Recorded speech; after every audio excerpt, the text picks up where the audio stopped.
Well. Quite an interesting start to the week. What do you want me to say to you, ladies and gentlemen? Welcome back. It's all happy days. Bitcoin cheaper for you now? Of course it is. But this is where it's starting to get a little bit problematic. Geopolitical tensions are really causing the marketplace, or should I say, investors have now got the jitters about whether they should be taking on risk. So let's just label it all out. Greenland. Trump is not budging on that. Not at all. You've got France and Germany that are like, you know what?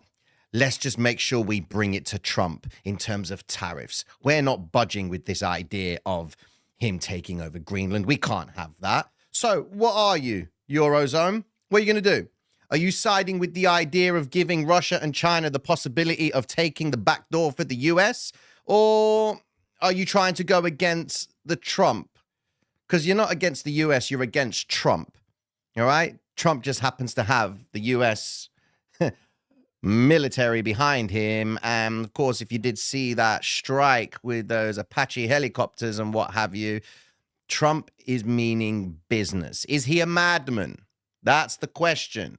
Or is he actually serving it right for the US citizens? I would love to know your opinion on that. But we're not here to talk about just that.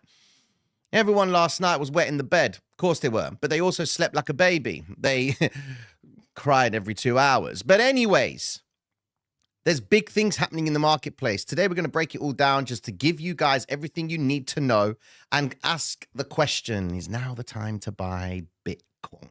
How many of you are buying? That's the thing, are you going to buy now that it's just taken a nosedive? You're going to go with what Tom Lee says with the prediction of Bitcoin up the 31st of January to $180,000? Maybe. I mean, if Greenland story goes away and everything else that comes with it, or is the idea that we have just now had a volatility event, which means that the volatility index, which I'm going to explain to you very shortly, has spiked up, is now the time to get involved. You know what they say, you buy the blood. And how much has been spilt? Well, we're going to break it all down for you this morning. Now, of course, it is Martin Luther King Day today. The stock market is closed. We don't have the bonds market open. You don't have the stock market open. The futures markets will be open for just a short period of time before they reset. And then they will be opening again tonight at 6 p.m. Eastern Standard, which is 11 p.m. UK time. So that's really when you want to get to the charts to understand if Asia is going to be in support of whatever madness has happened today. But it seems like everything is pretty quiet. But Germany and France coming out with madness, given that Trump has not said anything about the story of the Eurozone and the tariffs. He's not said absolutely anything. So everybody is on that edge of their seat kind of thing to work out if we are going to hear anything from him and what his retaliatory story is going to be, if that is a word. Bitcoin going to 64K. Oh my goodness, your price projections are coming out. Chuck your projections in there, ladies and gentlemen. Let's break down the madness of the market and keep this life short and sweet. Here we go. So, yeah. Stocks take a bit of a tumble as Greenland fallout fuels gold. Yes, ladies and gentlemen, when there are times of struggle, okay, gold is always going to be making a move to the upside because geopolitical tensions forces investors to be like, you know what, not really liking what's going on. But as we stipulated last night, there's your problem. You heard it here, ladies and gentlemen. This is your problem. It's got nothing to do with people selling cryptocurrency. All right, let's just look at this for a second. BlackRock. What's BlackRock been up to lately? All right? BlackRock, 18 hours ago, has been in the flavor of buying Bitcoin. So you can eliminate the idea that people are selling Bitcoin. Of course you can. No one's selling Bitcoin. It's right here. They're buying it. They like to buy it when it drops. We can back that up again and have a look at the bids. You can see we get some not so great in terms of the actual gaps in between, but you can appreciate you're seeing more green than you are seeing red. Green means buy when prices drop. Red means sell when prices rise. Okay? This is a big problem for us. Let me explain. Bank of Japan have got a major problem. Fundamentally, their economy is doing all right. The latest increase on interest rates has given them the ability to generate income interest for households. And that sum is to around 160 billion yen. So that means that they're making it a little bit easier for people, residents in Japan. But the major problem that Japanese have is they have given investors, commercial and domestic, the idea that finance in the government of the Japanese is not really doing what it should be doing. In the better sense, a few months ago, they were aggressively buying back Japanese bonds. Some investors were like, you know what, is this just to stimulate the bond market maybe? But because they were so aggressive with the purchases of the bonds, and whenever a government is rebuying its bonds back, people can translate that as in a positive thing. But because of how aggressive Japan were at buying their own bonds back, it forced investors to take a step back and be like, hold on a second. Our currency is just depleting. It's dropping. All right? You're aggressively buying the bonds. Are you trying to save us from something? Well, if you are, whatever it is you're trying to do, I'm going to want a higher rate of return for holding onto your bond. So then, of course, the Bank of Japan and the US and the Japanese government were like, okay, we'll slow down on that. Maybe you can trust us a little bit. We'll stop buying it back. No trust whatsoever, ladies and gentlemen. Going over into the Japanese yen itself, you can see the 10-year yield shooting up still, 2.274%. Ladies and gentlemen, we've been following this for quite some time right now. And a lot of people are like, okay, then when's your carry trade unwind happening? It's happening as we speak. But we've just got so much attention on Donald Trump and his story with regards to the Greenland situation. Like, I mean, it's getting quite chaotic, if I'm quite frank with you, ladies and gentlemen. The Eurozone, just off the back of that, where is it? Here we go. The defense-based stocks have risen. They're doing really well on the story of the Greenland situation. On top of that, their automakers have taken a nosedive because Donald Trump is effectively going to be putting tariffs on those guys as well. But European shares in defense have gone up. You can appreciate that. American shares in defense have gone up. Lockheed Martin, yes, sir. You did clock onto that one. But we obviously gave you guys the heads up last week about the increase in demand for defense-based ETFs. So you can appreciate now, anytime you hear the word Greenland or anyone that is going to be talking in retaliation of this quest for Donald Trump to take on Greenland, then you can appreciate everyone is going over into defense-based stocks. When investors go to defense-based stocks, it kind of puts us in a bit of a situation because economically speaking, when companies or investors go over to defense-based stocks, it means they're concerned about the economy. But what's happening now is we're brewing for war, ladies and gents. That's the sad truth. There is a brew. The broth is about to spill over, okay? This is not me trying to give you FUD right now. I'm telling you exactly what's going on in the marketplace, okay? Now, something else in relation to Japan as well. Look what she's going to get ready to do. Japan's Takashi calls snap election for February 8th in bid for major policy change. So, Prime Minister's pledge to suspend sales tax on food for 2 years hits bonds. Why would the bond market in Japan drop? Okay, if she's going to make it easier for people around Japan to just do business and live their everyday life. All right? Well, she's taking away a tax, and that tax is the revenue that the government needs. So what do you think these guys can do? Well, let's just hold on a second, because this is all going to be part and parcel to answer the question that is pinned to the top of the chat, not pinned, but the title of this live stream. Is now a time to buy Bitcoin? I'm giving you the scope on the environment of why an investor will think, hold on, do I buy the blood now or do I wait for an event to start coming into play? Fact, we've gotten a February bid for an election. She's going to change up the policy. That's going to make investors a little bit concerned. But we know that in the back of their minds, if they're going to be taking away tax on food, it means what? They can increase their interest rates. So we know we're going into a possible interest rate increase going in for the Japanese. And we've got, of course, on Friday, the 23rd, we have good old Bank of Japan policy rate meeting, expected to keep the rates on hold, but we're going to be paying attention to whether they are hawkish in the sense, are they going to increase their interest rates? Don't worry about the United States, ladies and gentlemen. They're not going to be cutting their rates at all. And that is the figure for March. So don't worry. I mean, the figure for January is at 97 or 95. There you go, 95. It's come down a little bit, but the expectation is they're keeping the rates exactly the same, okay? But the major problem that you've got with cryptocurrency is because Japan are now going to be flooding the market with dollars to sell so that they can increase their value of their yen and bring down the yield on the Japanese 10-year, which is going to have a mad effect on the stock market because, of course, NASDAQ, if you're buying with dollars, what do you think's going on right now? Surely you're all asking the question, Tino, but the dollar is down and Bitcoin is down. What is going on? It's in these events that Bitcoin should need to prove itself. It's these events. If Bitcoin is going to be the safe haven, is Bitcoin is going to be the store of value, is Bitcoin's 4-year cycle going to come into play? Or given that we've now changed the definition of the 4-year cycle, or should I say focus on the ISM cycle, and the ISM cycle itself is just the money cycle, the potential purchasing power of money, but never mind.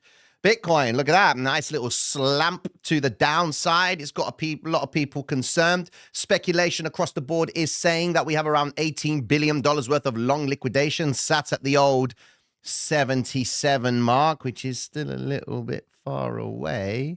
How many of you on the expectation it's going to 77? Some of you are looking at 64. Well, let's just go into the daily time frame to put it into perspective for us. Firstly, daily time frame. Is there anything to be worried about? No. Did he tell you that the green vector candle was going to come into play? Yes. So there you go.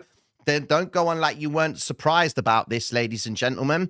It's something that needed to happen, and this is where the proof of the pudding comes into play. Bitcoin is only in the same spot it was last week, where everyone was really bullish about Bitcoin. Now everybody's really bearish about Bitcoin because it's come back into the same zone and rejected itself from that point. Speaking of which, we got some flavor here on Bitcoin. It says here, Bitcoin nears 92,550 as 22,918 Bitcoin claim fuels dump fears. Oh my God, Bitcoin is dropping.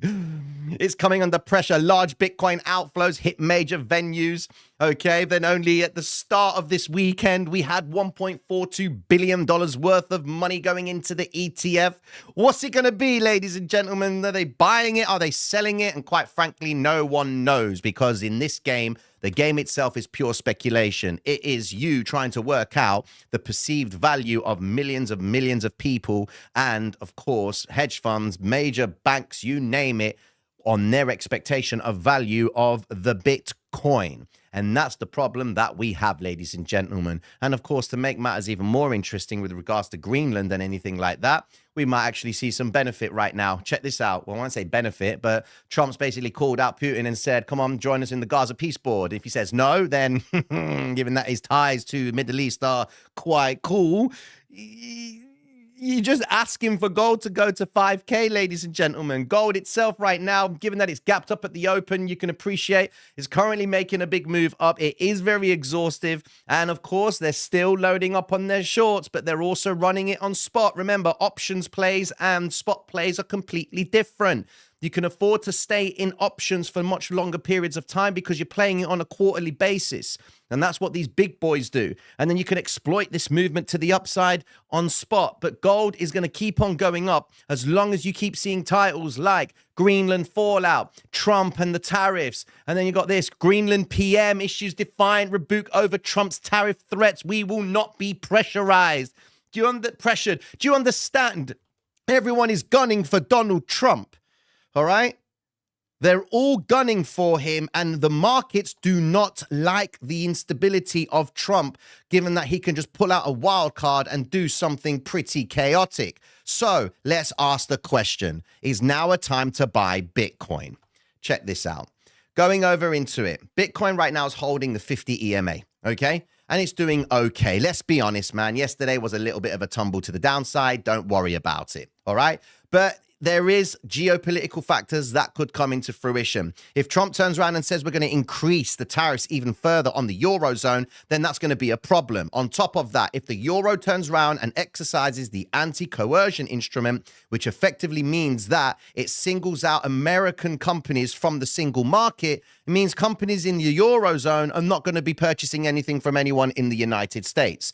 That kind of makes things a little bit tricky, but at the same token, it kind of screws the euro over. Why? Because it then forces investors to do what? Going into the safety of the United States debt, which means the bonds will be going up. So you could be doing Trump a big favor to encourage people to go and buy the bonds, but at the same time, the Eurozone's effectively standing back saying, you know what, we don't care. All right, we're doing fine with our interest rates. Our inflation has come down yet again. Yours is stuck like You get the idea, okay? So just remember, there's a lot of things happening. And for the record, the anti-coercion instrument is not going to be something that happens overnight. They have to go to court for it. They have to go for it, ask for it for a judge. Is he going to authorize it? That's going to take a long time. It's not something that happens overnight. But to go into the question of, are you going to buy Bitcoin? You've got a number of events that need to come into play. Firstly, let's see what happens with the Bank of Japan with their intervention of US dollars. They may have started it, or last night could have been a result of investors reacting to it. We're going to know about it, and they will put it out there to let us know that the Bank of Japan, Japanese government have purchased dollars with the intent to inflate the yen so that it can make life a bit easier. And the hypocrite that Donald Trump was that he started off in his power, in his cabinet, stating that the first thing I'm going to do is speak to Japan about Forex manipulation. And of course, with regards to this article here, he's just okayed it. So I can appreciate why people are humming and ahhing about Donald Trump, but fundamentally, Trump is trying to make sure that no one takes the mick out of the United States. And he did a statement of that by introducing the tariffs. Now he wants to take on Greenland because he's protecting the mother soil of the United States. A lot of people aren't liking it. When everyone was coming up to him and offering him business deals, they thought it was all good, and he kept on going back and forth with them. Now they're not playing ball anymore, but he seems to be in the corner of Japan, and that is where you control the dollar. If you're in the back of Japan's pocket, or you've got Japan in your back pocket, Japan now owe Donald Trump a huge favor, massive favor. And the Japanese yen is the only currency that is the cheapest thing to borrow against the US dollar. All right? It encourages investors to go to the yen. They want cheap money. They don't want to go to the dollar. That's why he wants oil down to $53 a barrel. That is why Trump seems to be focusing so much on trade with the Asian markets as such. All right? You control the yen, you control the dollar. That's fact. And Trump knows that a weaker dollar is great for other nations, but not so great for the United States. So he's trying to find the happy medium. Does that make sense? Can Trump? No, he can't. Trump manipulated crypto. Listen, whatever Trump has done to cryptocurrency, he obviously understands that the game itself is a manipulative place. So, you know what? If you were in a position to manipulate cryptocurrency, you would. Don't even tell me you wouldn't. Don't even tell me that none of you, if you were all devs, you'd be dumping on everyone. Don't lie, because you would.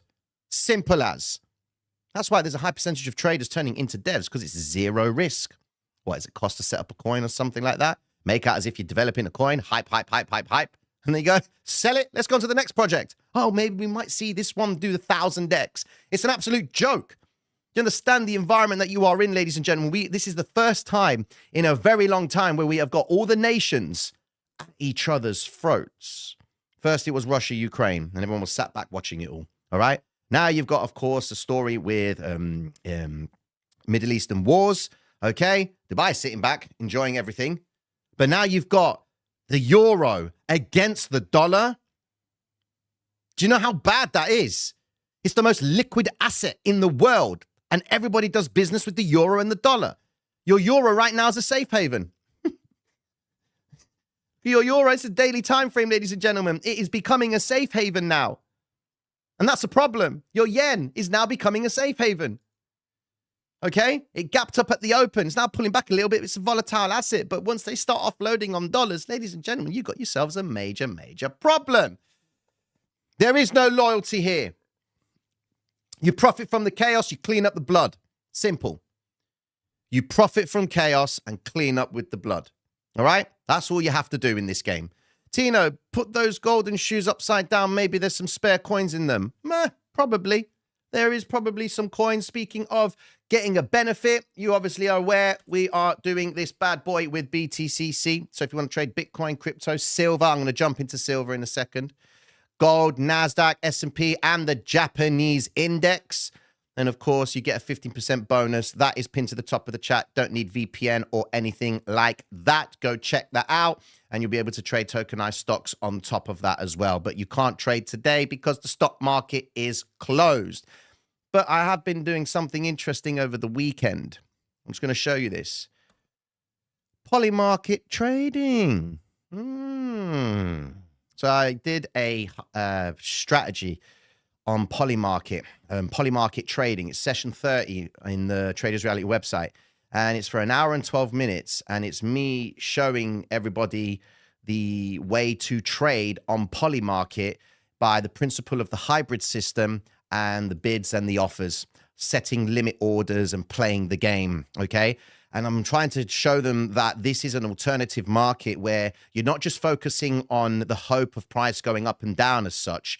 You're focusing on time decay, which is effectively the window that the time expires from the next window to the next, okay? So from 12:45 p.m. until 1 p.m., you've got effectively 10 minutes for, well, here you go. It says 12:30, 12:45. That's a 15-minute window. You can see the time decay is coming into play at 10 minutes. You're trying to profit, not from just making a mug bet and hoping it's going to be above the target or below the target. It's about contributing liquidity, which effectively means that you're placing limit orders continuously and benefiting from the spread, which, if you're actually familiar with what we talk about every single day, it's what? It's market making, ladies and gentlemen. In my opinion, on Polymarket is probably one of the most thorough ways of being able to market make whilst trading on Polymarket. Some of you like getting involved in bots and what have you. Cool. But Polymarket are jumping onto the bots. But what they can't jump onto is the manual placement of bids and offers coming into play and you exploiting that. And in that video, I actually do show you how it's done with the hybrid system. And that's for anyone that becomes a platinum member. They get access to that. And today I've just recorded another session on Polymarket, exploiting the different times that you need to be aware of when it comes to trading on Polymarket with Bitcoin, because Bitcoin is a bit of a pain in the backside when there's nothing going on. And you can appreciate there is nothing going on with Bitcoin right now, ladies and gents. Don't even look for anything. Let me just show you something. Look at this. You can see, obviously, got a little bit of activity going off here, but can you see here that you got these little gaps in price? 1 minute, 2 minute, 3 minute there, that no one's transacting. That's a lie, but it's not doing anything. And you've got to be very careful when you're trading that. Going over to the 30-second time frame to put it into perspective, you can see, look, there's lots of it. You got 1, 2, so 1 minute, 2 minute, 3 minute, there you go. So they're not transacting there. They didn't transact at that candlestick right there, didn't transact right there. You already know that the market is very, very light. So just be very cautious when you are trading today. I didn't even put out setups today for the platinum members because there's nothing for us to be had. All right, because Bitcoin can come down and it can instantly shoot back up, guys. So just be very cautious with it. If you are a holder and you want to know if you should be buying Bitcoin or not, your calendar is where you've got to look for. Firstly, we've got the Davos meeting where Trump is going to be addressing the World Economic Forum. What do you think he's going to say there? Everyone knows he's trying to gun for Greenland. You think he's going to be talking about anything else other than how great the United States is? Anyone that tries to do anything in regards to tariffs, we're going to keep on increasing the tariffs. He's not going to talk anything else. He's just going to be very subtle about it and just say to them all, it's a warning. Don't fuck with the US. Ladies and gentlemen, have yourselves a wonderful day. Mad love and respect. And happy Martin Luther King Day to you all. Peace.